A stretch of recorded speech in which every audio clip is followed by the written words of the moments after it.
నా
పుట్టినరోజు సందర్భంగా కుటుంబ సమేతంగా కలియుగ దైవమైనటువంటి వెంకటేశ్వర స్వామిని దర్శించుకోవడం చాలా ధన్యునిగా భావిస్తూ ఉన్నాను.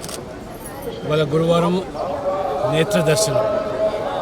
ఇవాళ భక్తులు ఏదైతే విశ్వాసాలతో నమ్మకంతో ఆ భగవంతుణ్ణి కొలిచేదానికి వస్తున్నారో దానికి అనుగుణంగానే భక్తుల కోరికలు తీర్చేటువంటి స్వామిగా శ్రీ వెంకటేశ్వర స్వామి గారు ప్రసిద్ధి చెందినారు.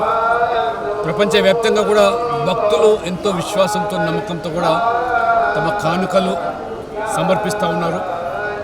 ఈ యొక్క సనాతన ధర్మం యొక్క మరి కాపాడడానికి అదే రకంగా ధర్మం కోసము భక్తులు ఇచ్చేటువంటి కానుకలు.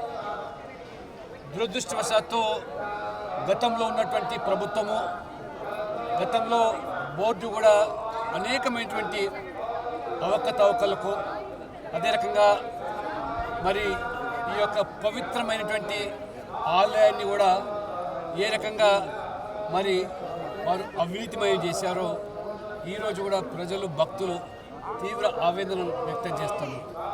ఇవాళ గౌరవనీయులు ముఖ్యమంత్రి చంద్రబాబు నాయుడు గారు ఇవాళ తిరుపతి అభివృద్ధి కోసము లేదా ఈ బోర్డు కూడా అనేక చర్యలు తీసుకుంటున్నప్పటికీ మరి గతంలో జరిగినటువంటి అవకతవకల పట్ల మరి అవినీతి పట్ల పూర్తి స్థాయిలో ప్రస్తుత ప్రభుత్వము మరి విచారణలు జరిపించి చర్యలు తీసుకోవాల్సిన అవసరం ఉందని చెప్పి భక్తులు భావిస్తూ ఉన్నారు. ఎందుకంటే మనం చూసాం ఇవాళ ఈ ఆయుర్వేద మాత్రలు ఏదైతే తయారు చేసేటువంటి మరి మిషన్లు గతంలో 2022 సంవత్సరంలో దాదాపు 3,90,00,000 రూపాయల వ్యయంతో కూడుకున్నటువంటి నాసి రకమైనటువంటి మిషన్లు కొనుగోలు చేసి కనీసం ఉపయోగంలో రాకుండా చేసినటువంటి పాపం. నిజంగా ఆ పాపం పండాల్సిన అవసరం ఉన్నది.